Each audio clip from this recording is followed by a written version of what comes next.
پہلی وحی کے آنے سے پہلے کی جو زندگی تھی، تو اللہ تعالیٰ نے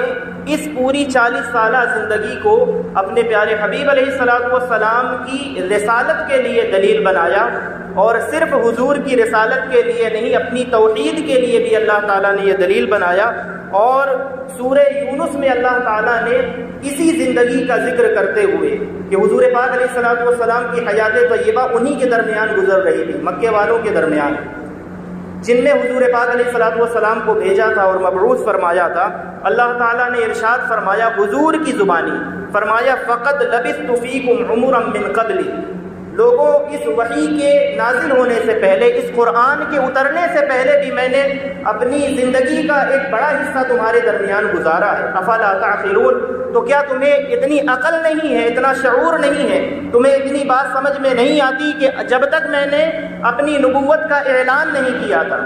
جب تک مجھ پر پہلی وحی نازل نہیں ہوئی تھی، اور جب تک مجھ پر قرآن پاک کا نزول شروع نہیں ہوا تھا، تب تک تو تم مجھے صادق کہتے تھے، امین کہتے تھے، مجھے سچا مانتے تھے۔ تو جسے تم سچا مانتے تھے، اب تمہاری عقل کہاں گھاس چرنے گئی ہے کہ جب تم نے مجھے 40 سال تک صادق کہا، امین کہا، امانت دار مجھے مانا، اور اپنی امانتیں لا کر کے تم میرے پاس جمع کرواتے تھے، رکھتے تھے، امانت دار مانتے تھے اس لیے، اور ہر معاملے میں مجھے سچا جانتے تھے، تو اب جب کہ میں اللہ کی وحدانیت کی گواہی تمہارے سامنے دے رہا ہوں، اور ان جھوٹے بتوں کی جن کی تم پرستش کرتے ہو، جن کی تم بندگی اور عبادت کرتے ہو، تو ان جھوٹے بتوں کی بندگی سے، جھوٹے معبودوں کی بندگی سے تمہیں روک رہا ہوں، تو کل تک تم مجھے سچا کہتے تھے اور اس معاملے میں تم میرا انکار کر کے مجھے جھوٹا کہتے ہو۔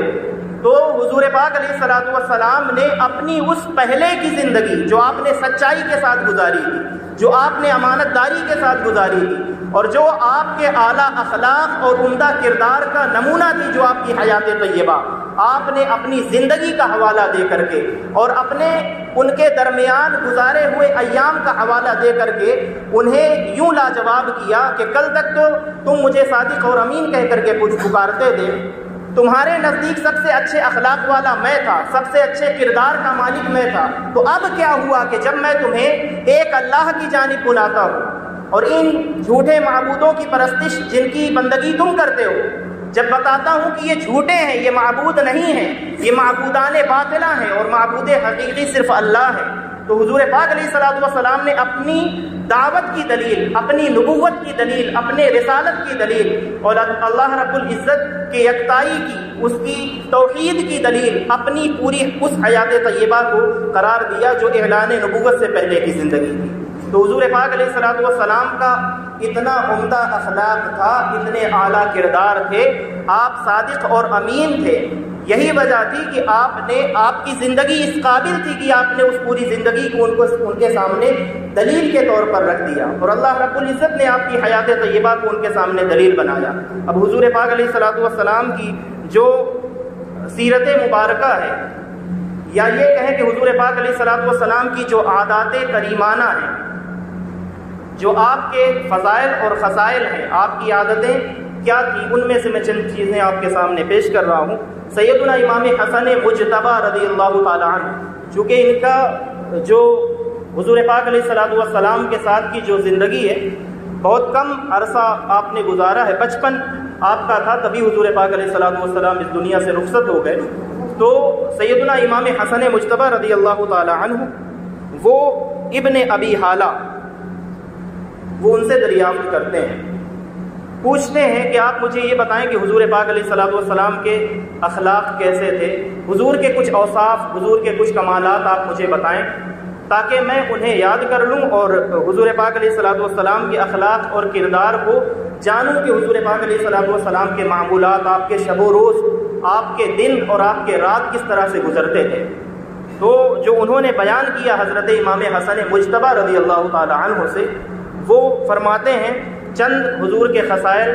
وقت کی مناسبت سے میں بیان کرتا ہوں۔ پہلی جو خصلت حضور پاک علیہ الصلوۃ والسلام کی بیان کی انہوں نے، فرماتے ہیں کان رسول اللہ صلی اللہ علیہ وسلم دائم البشر، آقائے کریم صلی اللہ تعالی علیہ وسلم کا چہرہ مبارک ایسا تھا کہ اس چہرہ پر ہمیشہ مسکراہٹ ہوتی تھی، آقائے کریم صلی اللہ تعالیٰ علیہ وسلم کا چہرہ جو ہے وہ ہمیشہ کھلا ہوا ہوتا تھا، اس میں کبھی بھی شگفتگی کے علاوہ کبھی کوئی مرجھاہٹ نہیں ہوتی تھی۔ فرماتے ہیں الخلق، حضور پاک علیہ الصلوۃ والسلام کے جو اخلاق تھے وہ حضور پاک علیہ الصلوۃ والسلام خوش خلقی فرمانے والے تھے، نرمی فرمانے والے تھے، آسانی فرمانے والے تھے۔ لیس بفظ ولا غیظ، غیظ و غضب میں ڈوبے رہنے والے نہیں تھے، سختی فرمانے والے نہیں تھے، نرمی فرمانے والے تھے۔ اور پھر حضور پاک علیہ الصلوۃ والسلام کے اوصاف اور کمالات میں سے بیان کیا ولا سخاب ولا فحاش، آقائے کریم صلی اللہ تعالیٰ علیہ وسلم ترش کلامی کرنے والے یعنی کڑوی بات کرنے والے نہیں تھے، ولا فحاش اور فحش بات بد کلامی کرنے والے نہیں تھے۔ حضور کا جو کلام ہوتا تھا، حضور کی جو گفتگو ہوتی تھی وہ بد کلامی پر نہیں، خوش کلامی پر مشتمل ہوا کرتی تھی۔ اور فرماتے ہیں یتغافل عما لا یشتہی،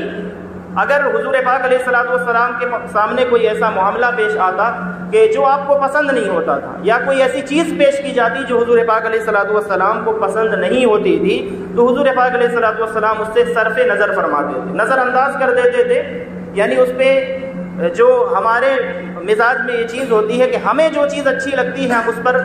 اڑ جاتے ہیں، جم جاتے ہیں کہ چونکہ مجھے یہ چیز اچھی لگ رہی ہے تو یہی ہونا چاہیے۔ تو حضور کا مزاج ایسا نہیں تھا۔ حضور پاک علیہ الصلوۃ والسلام کے اوصاف میں سے یہ ہے کہ کوئی چیز اگر کو پسند نہیں ہوتا تھا تو آپ اسے صرف نظر فرماتے تھے، نظر انداز کر دیتے تھے۔ چونکہ آپ کو پسند نہیں ہوتا تھا تو آپ اس سے کنارہ کشی اختیار کر لیتے تھے، لیکن دوسرے کے اوپر کسی بھی طرح کا کوئی زور نہیں ڈالتے تھے۔ اور فرماتے ہیں ولا یؤس منہ راجیہ، حضور پاک علیہ الصلوۃ والسلام کے پاس جب بھی کوئی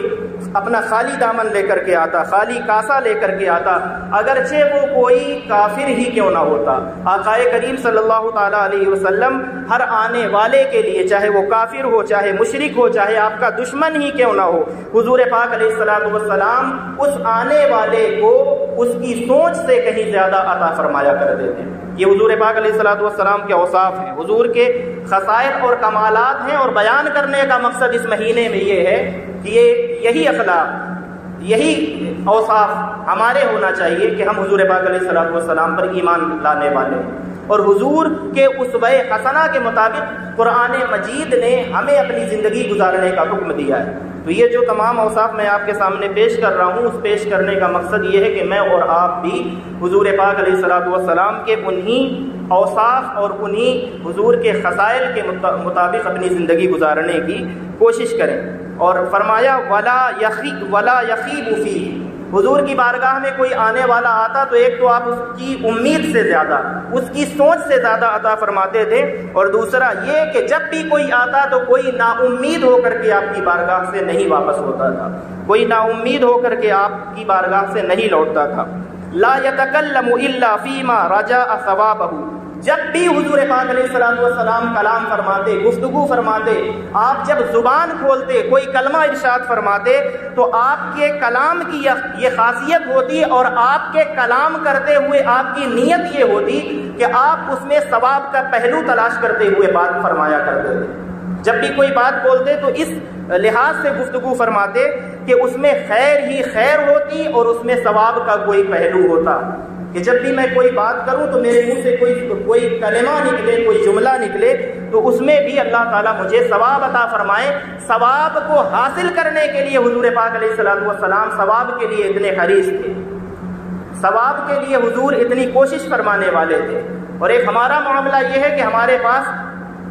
کتنے ثواب کو حاصل کرنے کے مواقع ہوتے ہیں لیکن ہم اسے نظر انداز کر دیتے ہیں۔ اگر ایک مثال ابھی آپ کے سامنے پیش کروں تو ہم میں سے کتنے لوگ ہیں جو اگلی صف میں معلوم ہے کہ ثواب زیادہ ہے۔ یہ حضور کے اوصاف میں آپ کے سامنے پیش کر رہا ہوں، اور اس لیے پیش کرنے کا مقصد کیا ہے کہ اسے ہم بھی اپنائیں، آپ بھی اپنائیں۔ ہمیں جب بھی کوئی نیکی کرنے کا موقع ملے تو ہم ہاتھ سے نہ جانے دیں، نہ کہ ایک موقع بالکل صاف ستھرا ملا ہوا ہے کہ اگلی صف خالی ہے، اور جب اگلی صف خالی ہے اور ہر جمعے کو خالی ہوتی ہے، ہر نماز کے وقت خالی ہوتی ہے، تو آپ بتائیں کہ پیچھے بیٹھنے کا کیا مطلب ہوتا ہے۔ اب میری بات کا برا نہ مانے وہ لوگ کہ جو پیچھے بیٹھے ہوئے، ادب اور احترام کے ساتھ ذرا سوچیں کہ ہم حضور پاک علیہ الصلوۃ والسلام نیکی کا کوئی موقع اپنے ہاتھ سے جانے نہیں دیتے، تو ہم حضور کے غلام ہیں، حضور کے امتی ہیں، نیکیوں کی حضور سے زیادہ ہمیں حاجت ہے، ہمیں ضرورت ہے۔ حضور پاک علیہ الصلوۃ والسلام نیکی کے محتاج نہیں ہیں. تو جب اللہ تعالیٰ نے ہمیں یہ موقع عطا فرمایا ہے کہ ہم مسجد پر ایسے وقت میں پہنچے ہیں کہ آگے صف میں کہیں ہمیں جگہ مل سکتی ہے، آسانی کے ساتھ مل سکتی ہے، تو پھر اپنے ہاتھ سے یہ موقع گنوانا ہے. اور یہ حضور پاک علیہ الصلوۃ والسلام کا طریقہ نہیں تھا. حضور پاک علیہ الصلوۃ والسلام ثواب کی امید پر کلام فرماتے تھے. اب ایک آخری بات، وَإِذَا تَكَلَّمَ اطرق جلساؤہ کأنما علی رؤوسہم الطیر. جب حضور پاک علیہ الصلوۃ والسلام کلام فرمایا کرتے تھے تو آپ کے کلام کی یہ خوبصورتی تھی، یہ اس کا حسن تھا کہ جو آپ کے سامنے بیٹھے ہوئے لوگ ہوتے تھے، صحابہ کرام ہوتے تھے، وہ اتنے محو ہو کر کے آپ کی گفتگو کو سنتے تھے، آپ کی باتوں میں اس طرح سے کھو جایا کرتے تھے کہ محسوس ہوتا تھا کہ ان کے سروں پر، سننے والوں کے سروں پر پرندے بیٹھے ہوئے ہیں. ایسا محسوس ہوتا تھا کہ سر جھکائے ہوئے وہ اس طرح سے حضور کا کلام اور حضور کی گفتگو کو سنتے تھے کہ معلوم ہوتا تھا کہ اگر تھوڑی سی بھی حرکت کریں گے، تھوڑا سا ہلیں گے ڈلیں گے، تو ایسا لگتا تھا کہ جیسے سر پر پرندے بیٹھے ہوئے ہیں، اگر حرکت کریں گے تو وہ پرندے اڑ جائیں گے. اس وجہ سے وہ حضور کی گفتگو کے وقت صحابہ کرام، آپ کی گفتگو کا اثر یہ ہوتا تھا کہ کوئی ہلنے اور ڈلنے کی یعنی حرکت کرنے کی بھی جسارت نہیں کرتا تھا حضور پاک علیہ الصلوۃ والسلام کی محفل میں. تو ایک تو صحابہ کرام کا ادب، حضور کی بات سننے کا اور حضور کے سنانے کا انداز، دونوں چیزیں اس میں ہیں. فَإِذَا سَكَتَ تَكَلَّمُوا. جب حضور اپنی بات کہہ کر کے خاموش ہو جاتے، کچھ فرما رہے ہوتے، جب کہہ چکتے، تب پھر جسے کچھ کہنا ہوتا. یہ حضور کی محفل کا ادب تھا اور یہ ہر محفل کا ادب ہے کہ جب ایک بات کرنے والا اپنی بات کر لے تب پھر کوئی دوسرا اپنا کلام کرے. تو یہ حضور نے بات کرنے کے آداب ہمیں سکھلائے ہیں. وَلَا يَتَنَازَعُونَ عِندَهُ الْحَدِيثِ. اور جب کوئی مجمع ہوتا، گفتگو ہوتی، حضور کلام فرما رہے ہوتے، یا کوئی مشورے کے لیے کوئی میٹنگ ہوتی، تو پھر جب ایک شخص یعنی حضور کلام فرما لیتے تب کوئی کلام کرتا. ایک تو یہ ادب تھا، دوسرا یہ تھا کہ حضور کی موجودگی کی وجہ سے کوئی بھی اپنی آواز کو بلند نہیں کرتا تھا اور انداز گفتگو ایسا نہیں ہوتا تھا کہ جس سے یہ معلوم ہو کہ یہ بات کر رہے ہیں کہ جھگڑا کر رہے ہیں. اب ہماری جو میٹنگز ہوتی ہیں عام طور پر، ہم اپنی میٹنگز کا جائزہ لیں. اگر ہم سب حضور پاک علیہ الصلوۃ والسلام کا کلمہ پڑھنے والے ہیں، حضور پاک علیہ الصلوۃ والسلام کا نام لینے والے ہیں، تو ہم پر یہ لازم ہے کہ ہم بھی انہی آداب کو بجا لائیں. جب ہماری محفل ہو تو ہماری محفل میں بھی یہی آداب ہونے چاہیے کہ معلوم ہو کہ یہ مسلمان بیٹھ کر کے مشورہ کر رہے ہیں، تو مشورہ کرنے کا انداز، لڑائی اور جھگڑے کا انداز نہیں ہونا چاہیے. پھر فرمایا حدیثہم عندہ حدیث اولہم. جب حضور پاک علیہ الصلوۃ والسلام گفتگو فرمایا کرتے تھے تو آپ کی گفتگو کا اثر یہ ہوتا تھا کہ جس طرح سے مجلس میں بیٹھا ہوا کوئی پہلا شخص حضور کی گفتگو کو سنتا تھا توجہ کے ساتھ، اور حضور کے کلام کا جو اثر پہلے شخص پر ہوتا تھا وہی مجلس میں بیٹھے ہوئے آخری شخص پر بھی ہوا کرتا تھا. اور حضور پاک علیہ الصلوۃ والسلام جب کوئی حضور کے کلام کے بعد جب کوئی کلام کرتا، کوئی گفتگو کرتا، تو آقا کریم صلی اللہ تعالیٰ علیہ وسلم بڑی توجہ کے ساتھ اس کی گفتگو کو سماعت فرمایا کرتے تھے. تو ہم بھی ان آداب کو سیکھیں. یہ آداب مجلس ہیں، بات کرنے کے آداب ہیں. ہمارا معاملہ یہ ہوتا ہے کہ جب میں اپنی سنانا چاہتا ہوں تو اس طرح سے سناتا ہوں کہ جیسے میں بہت انٹیلیجنٹ ہوں، مجھ سے زیادہ کسی کو نہیں پتا ہے. لیکن جب کوئی اپنی بات رکھنا چاہتا ہے تو عام طور پر ہم یہ کرتے ہیں کہ اس کی بات کو توجہ سے نہیں سنتے. تو حضور پاک علیہ الصلوۃ والسلام کی سنت یہ نہیں ہے، حضور پاک علیہ الصلوۃ والسلام کی محفل کے آداب میں سے یہ نہیں ہے. تو ہمیں سنانا بھی چاہیے ادب کے ساتھ اور سننا بھی چاہیے ادب اور احترام کے ساتھ. تو حضور کی مجلس کے آداب میں سے یہ تھا کہ کوئی غریب ہوتا، فقیر ہوتا، یعنی کہ معاشرے کا کوئی ایسا شخص ہوتا کہ اگر کوئی مالی اعتبار سے کوئی مضبوط کوئی شخص نہ ہوتا تو بھی کوئی فقیر بھی ہوتا، غریب بھی ہوتا، حضور پاک علیہ الصلوۃ والسلام اس کی بھی بات کو بڑی توجہ کے ساتھ اور اس کی بات کو اہمیت دے کر کے حضور پاک علیہ الصلوۃ والسلام سنا کرتے تھے، بات کو اس کی سماعت فرمایا کرتے تھے. وَلَا يَقْطَعُ عَلَىٰ أَحَدٍ حَدِيثُهُ. کبھی بھی بات کرتے وقت کسی کی بات کو حضور پاک علیہ الصلوۃ والسلام بیچ میں نہیں کاٹتے تھے، بیچ میں نہیں ٹوکتے تھے کہ تم بیٹھو تمہیں کیا پتہ ہے. یہ حضور کا انداز نہیں تھا. یا کوئی بات کر رہا ہے تو اس کی بات کو پوری ہونے دیتے تھے، پھر حضور پاک علیہ الصلوۃ والسلام کوئی کلام فرماتے تھے. فرماتے ہیں حتیٰ یجوز فیقطع بنہی او قیام. اگر کبھی کوئی ایسی بات کر بیٹھتا کہ جو بالکل ہی غیر مناسب ہوتی، وہ بات کرنے کے لائق ہی نہ ہوتی، اگر کوئی ایسی بات کر دیتا، کوئی بدتمیزی والی بات ہوتی، کوئی بد تہذیبی والی بات ہوتی، بد کلامی والی بات ہوتی، یا حضور کے شایان شان وہ بات نہ ہوتی، تو بھی حضور پاک علیہ الصلوۃ والسلام بیچ میں اسے نہیں ٹوکتے۔ وہ اپنی بات اگر اتنی ناپسند ہوتی، ناگوار ہوتی، تو حضور پاک علیہ الصلوۃ والسلام یہ کرتے تھے، یا تو خاموش رہتے یا تو خاموشی کے ساتھ اٹھ کر کے اس مجلس سے چلے جاتے۔ محفل میں، مجلس میں جھگڑے کا کوئی ماحول حضور پاک علیہ الصلوۃ والسلام کی محفل میں آداب گفتگو میں سے یہ ہے کہ کبھی بھی پیدا نہیں ہونے دیتے تھے، نہیں ہوتا تھا۔ کان لا یتکلم فی غیر حاجۃ،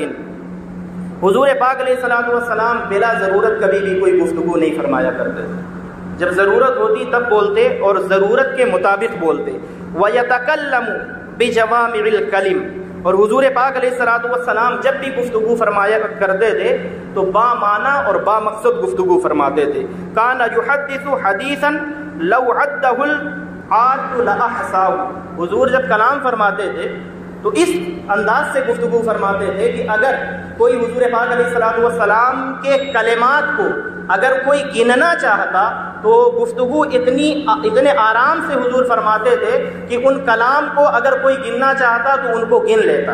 اتنے آرام کے ساتھ حضور پاک علیہ الصلوۃ والسلام گفتگو فرمایا کرتے تھے۔ تو یہ چند حضور پاک علیہ الصلوۃ والسلام کے اخلاق، آپ کے اوصاف اور آپ کی مجلس کے آداب میں نے آپ کے سامنے پیش کیے ہیں۔ اللہ رب العزت کی بارگاہ میں یہ دعا ہے کہ آقا کریم صلی اللہ تعالیٰ علیہ وسلم کے اخلاق حمیدہ، اوصاف جمیلہ اور اسوہ حسنہ کے مطابق ہم سب کو اپنی پوری زندگی گزارنے کی توفیق عطا فرمائے۔ آمین یا رب العالمین بجاہ سید المرسلین، وما توفیقی الا باللہ، وآخر دعوانا الحمد للہ رب العالمین۔